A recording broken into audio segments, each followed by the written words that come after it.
दोस्तों, बहुत सारे मुद्दों पे बात करने के लिए ज़रूरी है कि हमें समझना होगा कि हम साहित्य, कला, संस्कृति पे जब बात करते हैं, साहित्य का एक क्षेत्र है, खासकर जबलपुर में हिंदी कथाकार, हिंदी साहित्य के मूर्धन्य कथाकार ज्ञान रंजन का कल 21 नवंबर को जन्मदिन है। और हमारे साथ हैं डॉक्टर अरुण कुमार, जो कि जीएस कॉलेज के प्राचार्य भी रहे और हिंदी साहित्य में बहुत कुछ दखल भी रखते हैं आलोचना के क्षेत्र में। डॉक्टर साहब, हम आपका स्वागत करते हैं अपने चैनल पर। धन्यवाद।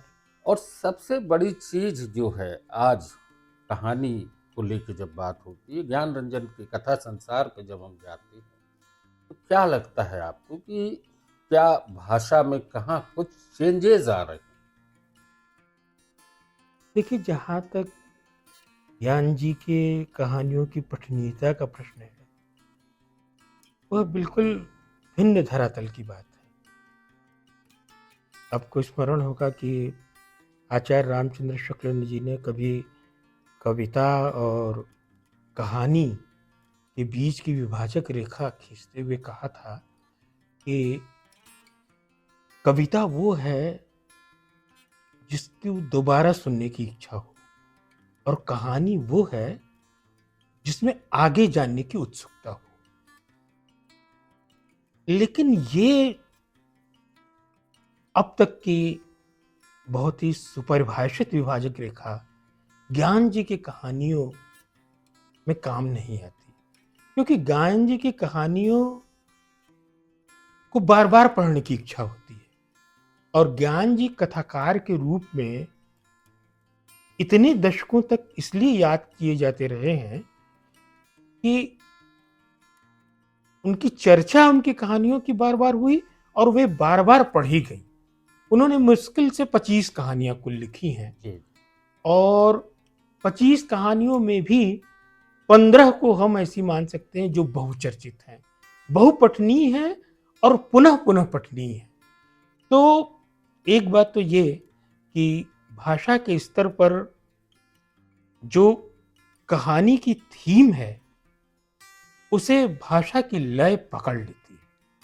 और जो गीतों का लक्षण है या फिल्मों का लक्षण है कि वो बिंबों के रूप में अपनी बात कहती है, इमेजेस के रूप में।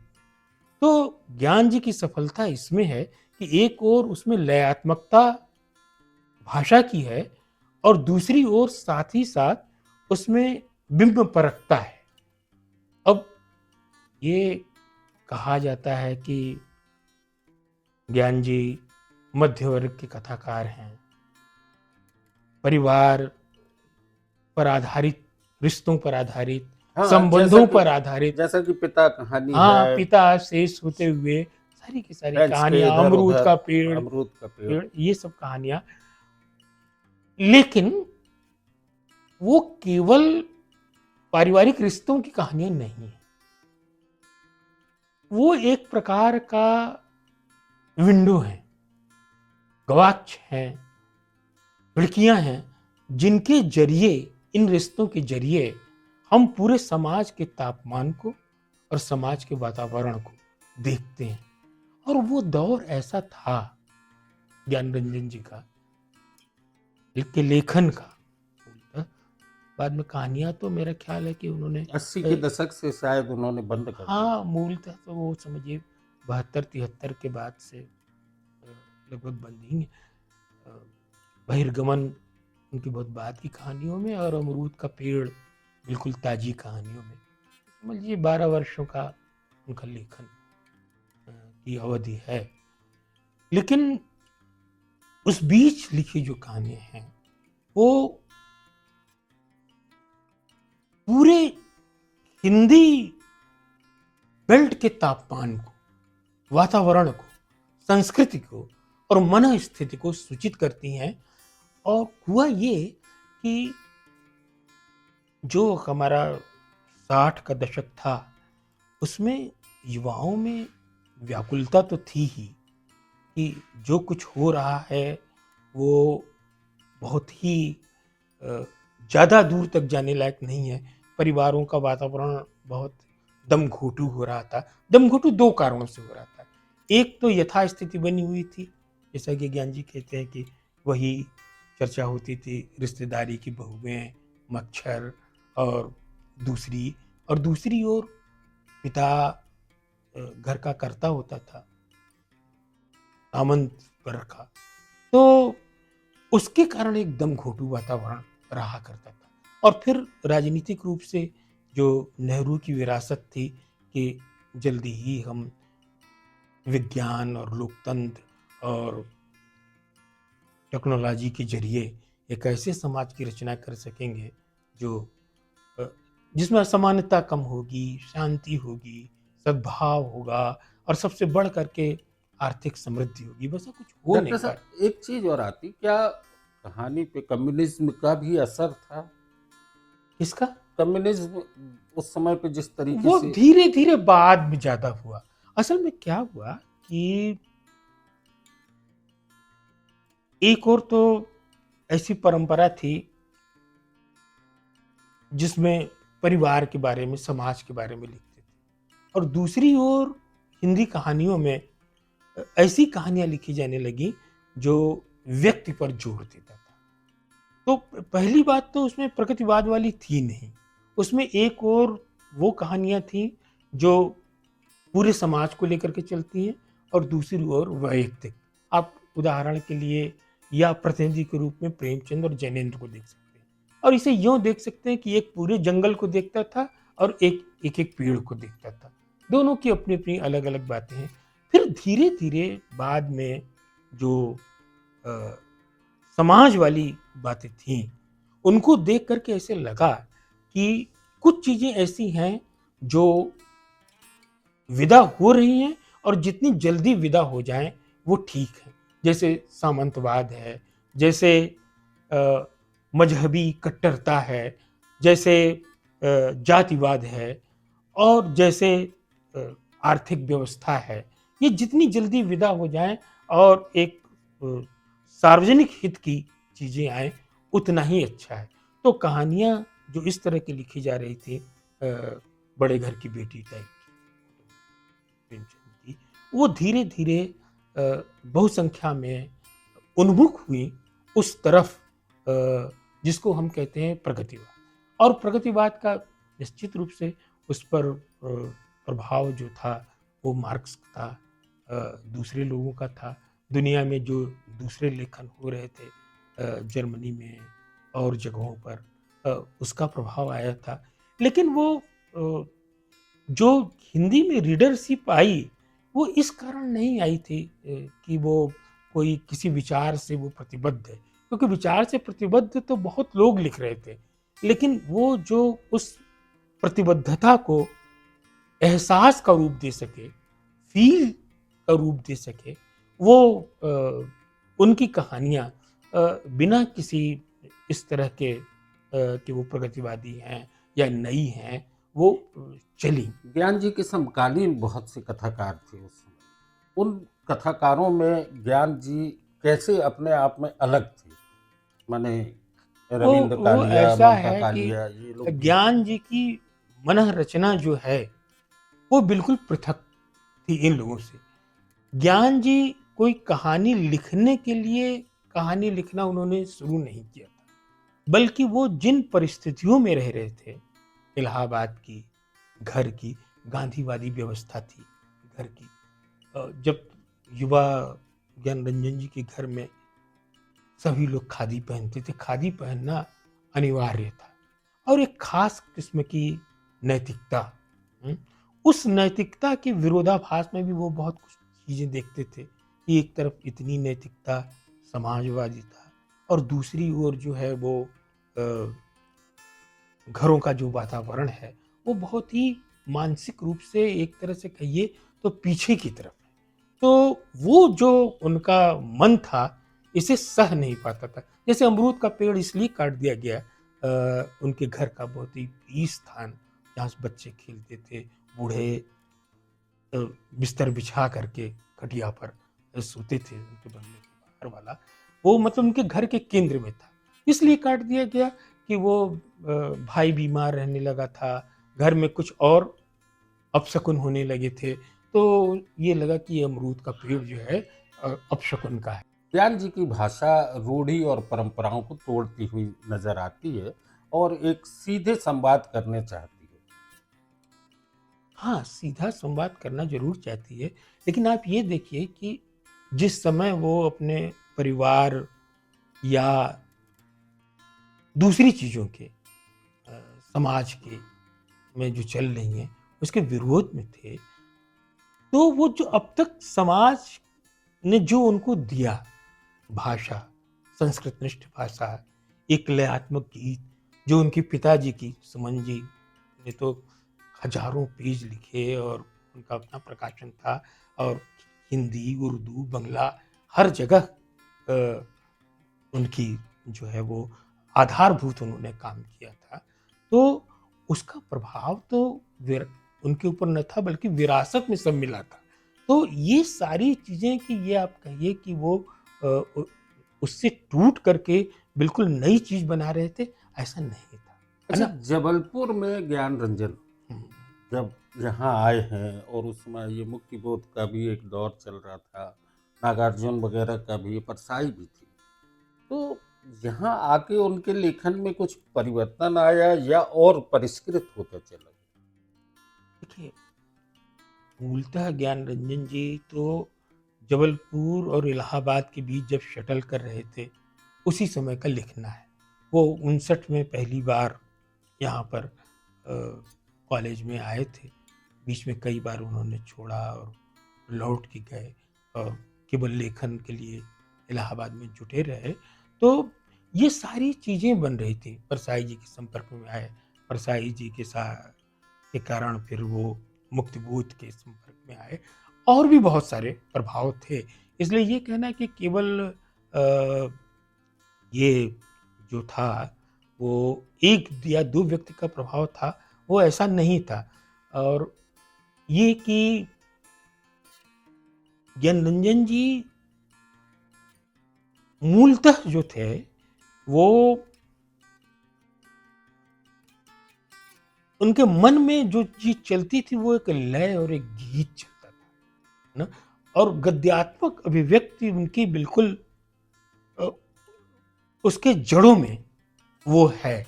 और दूसरी तरफ बिल्कुल उनके अंदर जो गुस्सा था, विरोध था, और सामान्य चीज़ों के सामने बिल्कुल सामने से बात कहने की जो स्थिति थी चीज़ों को, उन सब चीज़ों ने उनको विरल बनाया, उनको अलग बनाया।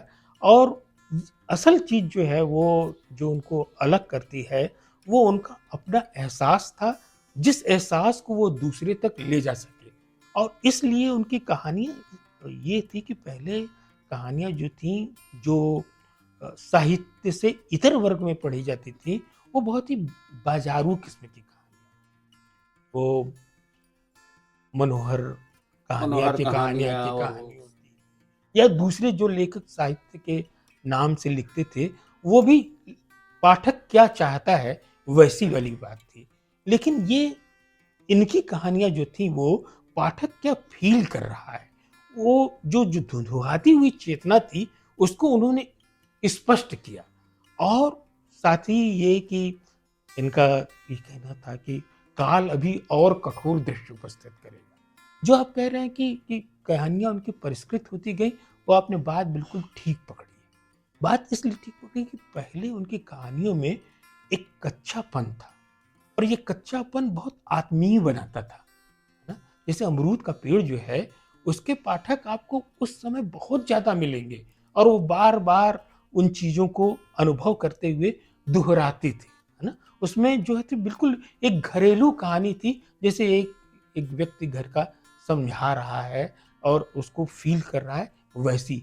बाद की कहानियों में उनके जो नई तकनीक ग्रहण करने की, और उस कहानी को जो, जैसे ले लीजिए कि अमरूद का पेड़ भी बहुत अपने समय में लोकप्रिय थी, और फेंस का इधर-उधर बहुत बाद में, लेकिन वो एक खास वर्ग में लोकप्रिय हुई, बार-बार पढ़ी जाती।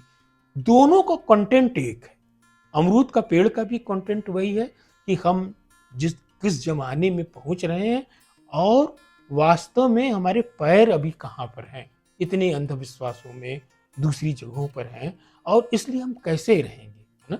एक और विज्ञान आगे बढ़ रहा है, टेक्नोलॉजी आगे बढ़ रही, फंसे पड़े हैं, वो कहानी समझ में आती है। लेकिन आप जो परिष्कार की बात कर रहे हैं कि फेंस के इधर उधर में जिसमें अमरूद का पेड़ जो प्रतीक है वो सबकी समझ में आ जाता है, लेकिन फेंस के इधर उधर में जो परिष्कार हुआ उसका देखिए, उसमें प्रतीक क्या है कि डीजल इंजन जो है वो आउटर पर चीख रहा है, उसको सिग्नल नहीं मिल रहा है। वो भी अंतर्द्वंद की कहानी है कि डीजल इंजन को आगे बढ़ना है, प्रगति की चीज है वो, है ना, लेकिन वो अभी आउटर पर ही है। वैसे ही हमारे जीवन की जो सारी चीजें अभी आने को हैं, सब की सब आउटर पर खड़ी है। तो वो देखिए कि उसमें जो है एक परिष्कार है, और वो एक पढ़े लिखे मध्य वर्ग तक जो निश्चित ही बड़ा हो रहा था, और इसलिए वो अमरूद के पेड़ की अपेक्षा हो सकता है कि ज्यादा लोगों द्वारा पढ़ा गया हो, लेकिन इसके जो पाठक थे वो बिल्कुल दूसरे किस्म के थे, और बिल्कुल वो ऐसे पाठक थे जो जिनकी हो सकता है उनमें से अधिकतर की कोई साहित्यिक पृष्ठभूमि नहीं थी, लेकिन जो परिष्कार वाली बात है वो कुछ न कुछ जटिलता की ओर उनको लेती गई। डॉक्टर साहब, बहुत सारी बातें करने की स्थितियां भी हैं और ज्ञान रंजन का कथा संसार बहुत व्यापक है। फिर पहल का संपादन जो शुरू हुआ, पहल पत्रिका को लेके ज्ञान जी ने क्या कुछ नया हो गया कि साहित्य में पहल की एक लोगों में लोकप्रिय होती चली। देखिए, ज्ञान जी जो लोकप्रिय हुए वो हुए तो व्यावसायिक पत्रिकाओं से। धर्मयुग ने उनकी कहानियां बहुत बार बहुत मन से छापी, और पाठकों के पत्र सबसे ज्यादा उसमें छपते थे, तो उससे ही पता चलता था कि काफी लोकप्रिय है।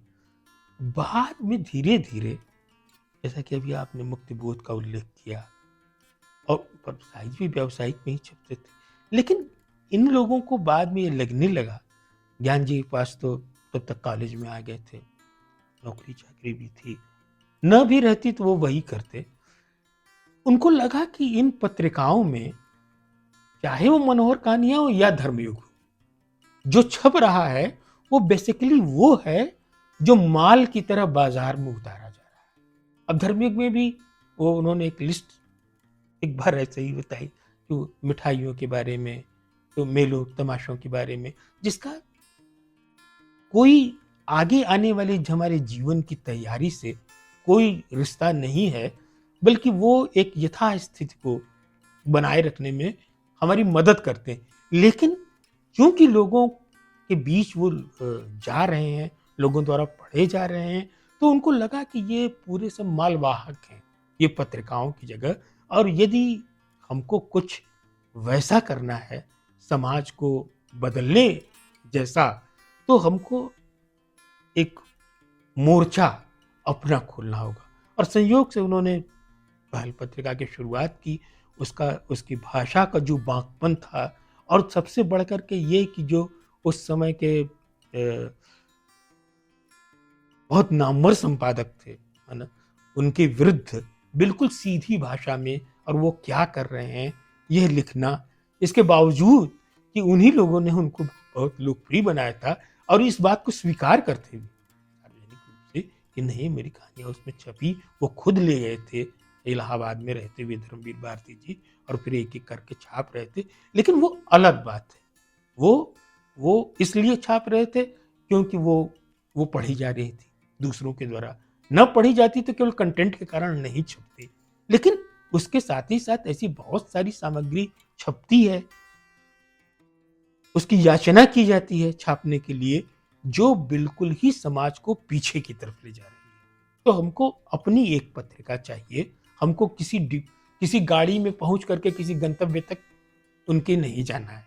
तो इसलिए वो पत्रिका, बहुत लंबे समय तक पहल निकाली भी, और अभी शायद अब पहल को उन्होंने हाँ, अब अभी तो देखिए, व्यक्ति हो समाज हो, सबका एक अपना अपनी उम्र होती है, तो फिर उसमें बदल जाता है, इतना रूपांतरित हो जाता है कि पहचान में नहीं आता। तो बहुत दोस्तों, चर्चाएं बहुत होती हैं नो न्यूज़ ऑनली व्यूज़ पर, और खासकर जब ज्ञान रंजन जी की बात आती है तो एक बहुत बड़ा साहित्यिक उनका कैनवास है, बहुत बड़ा उनका साहित्य का एक कलेवर है जिस पे कि बात की जाना चाहिए।